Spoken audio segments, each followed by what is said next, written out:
Sir लठ्ठपणामुळे हर्नियाची शक्यता वाढते का? का लठ्ठपणा हा डायरेक्टली हर्निया करू शकतं का? ह्याच्याबद्दल काय मत आहे तुमचं सर? अतिशय महत्वाचा प्रश्न आहे की आजच्या भारतामध्ये कुपोषणामुळे दुर्दैवानं काही दुर्लक्षित भाग किंवा प्रदेश आहेत की जिथं खरोखरच कुपोषण आहे, पण शहरांमध्ये आजकाल मृत्यू जास्त वाढलाय हा कुपोषणामुळे नाही, अतिखाण्यामुळे.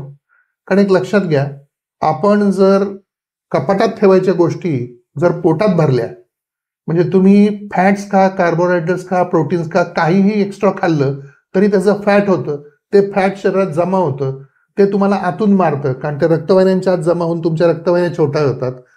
पण याचबरोबर जेव्हा तुम्ही लठ्ठ व्यक्ती बघता तेव्हा तुम्हाला वाटतं वाह किती मजबूत आहे, पण त्यावेळी जेव्हा आम्ही यांचं ऑपरेशन करतो तेव्हा आतमध्ये बघतो की त्यांचा स्नायू हा 0.5 सेंटीमीटर थिकनेसचा आहे आणि चरबी ही 4 इंचाची आहे. म्हणजे जे लठ्ठ दिसतात त्यांच्यात चरबीचा थर जास्त असतो. बरं, महत्वाचं म्हणजे ही चरबी प्रत्येक गोष्टीत गेलेली असते, स्नायूंमध्ये पण चरबी झालेली असते, त्वचेखाली तर आहेच आहे, पोटाच्या आतमध्ये तर किलोनं आहे. त्यामुळं लठ्ठ माणसांमध्ये मसल्स वीक असतात. लठ्ठ लोकांना जनरली हार्निया व्हायचं हे एक महत्वाचं कारण आहे. आणि दुर्दैवानं जेव्हा त्यांचं आम्ही ऑपरेशन करतो तेव्हा सुद्धा जर आपण लठ्ठपणाचं एक परिमाण आहे ज्याला आपण बॉडी मास इंडेक्स म्हणतो, म्हणजे weight divided by height in metre square, हे जर 50च्या पुढे असेल तर आमच्या पुस्तकात असं लिहिलेलं आहे की 50च्या पुढे BMI असणाऱ्या लोकांना ऑपरेशन केलं तर जवळजवळ 70 ते 80% परत व्हायची शक्यता आहे. अर्थात त्यासाठी आम्ही नवीन टेक्निक्स वापरून मोठी जाळी बसवून याच्यावर प्रतिबंध करतो. पण एक लक्षात घ्या, लठ्ठपणा आटोक्यात नाही ठेवला तर हर्नियाचं प्रमाण तर वाढेलच, पण त्याचं ऑपरेशन करून त्याचं जे हे अपेक्षित फळ आहे ते फळ पण मिळत नाही, परत व्हायची शक्यता वाढते. ओके, अतिशय सुंदर सर. म्हणजे लठ्ठपणा जर जास्त असेल तर त्यांच्यामध्ये हर्नियाचा रिस्क पण वाढतो आणि हर्नियाची सर्जरी केल्यानंतर रिकरन्स जो आहे, सर्जननी आम्हाला सर्जरी केलं वापिस आलं, वापिस येण्याचं कारण तुमचा लठ्ठपणा आहे. लठ्ठपणा कंट्रोल करणं हर्निया टाळण्यासाठी पण महत्वाचं आहे. आणि हर्नियाची सर्जरी केलेली असेल, लठ्ठपणा कमी करून हर्निया सर्जरी केली असेल तर हर्निया वापिस होण्याची शक्यता सुद्धा कमी होते. अतिशय सुंदर सर. सर एक तुम्ही सांगितलं खूप कॉमनली व्रण म्हणजे पहिलेची सर्जरीची स्कार, त्याच्यामुळे पण हर्निया होतो, असं का बरं व्हायला पाहिजे? हा, तर फार छान प्रश्न घेतलाय डॉक्टर सम्राटनी की व्रणामध्ये हर्निया का होतो परत. तर एक लक्षात घ्या की नॅचरल अवस्थेत, उदाहरणार्थ पोटात अल्सर फुटला, पोट आपण पूर्ण उघडलं, आतली घाण साफ केली, टाके शिवले, बंद केलं, जर आपण पोटाचा भिंत उघडलीच नाही तर त्या रुग्णाला त्यातून बरं व्हायचं काही चान्स आहे का? तर अशा प्रकारचे जिथे अल्सर फुटतो, होल पडतं, त्याच्यामधून 0 चान्स आहे. म्हणजे थोडक्यात हा माणूस बोनस आयुष्य आता जगायला लागलाय, हे पहिलं आपण लक्षात ठेवलं पाहिजे. कुठलंही ऑपरेशन जे कॉस्मेटिक नाही, ज्याच्यामध्ये शरीराला धोका आहे म्हणून केलं जातं, आणि बहुतेक ऑपरेशन्स तर जीवाचा धोका किंवा पुढे त्रास होणार म्हणूनच केली जातात.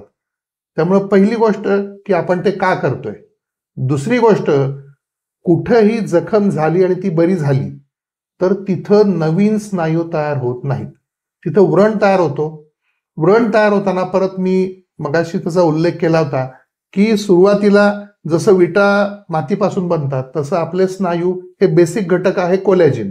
मग सुरुवातीला इमॅच्युअर कोलॅजिन असतं, त्याचं मॅच्युअरमध्ये रूपांतर होतं आणि शेवटपर्यंत ते काय 100% होत नाही, त्याचं 1% असतं. आता या काळात, दरम्यानच्या काळात जेव्हा इमॅच्युअर टू मॅच्युअर कोलॅजिन बनतंय त्यावेळी जर त्या रुग्णांना इन्फेक्शन झालं जखमेत, की जे कॉमन आहे, आतडं फुटल्यानंतर पोटात वाचतोच, जर इन्फेक्शन झालं, रुग्णाला ओबेसिटी असेल, दमा असेल किंवा बद्धकोष्ठ झालं किंवा युरिनचा प्रॉब्लेम आहे, पहिल्यापासून प्रोस्टेट ग्रंथीचा आजार आहे, असं काय असेल तर ते वुंड हिलिंग सब ऑप्टिमल होतं, म्हणजे कमकुवत होतं आणि अशा रुग्णांचे स्कार वीक राहतात. अगदी छान हिलिंग जरी झालं तरी कुठलेही व्रण हे मसल इतके स्ट्रॉंग होत नाहीत, 70-80% पर्यंत स्ट्रॉंग असतात. त्यामुळे एक लक्षात घ्या, जेव्हा जखम बरी होते, व्रण तयार होतो, तुमचे डॉक्टर ते नेहमी तुम्हाला सांगत असतात ऑपरेशनच्या साईज प्रमाणे की वजन उचलू नका, अमुक करू नका, तमुक करू नका. का?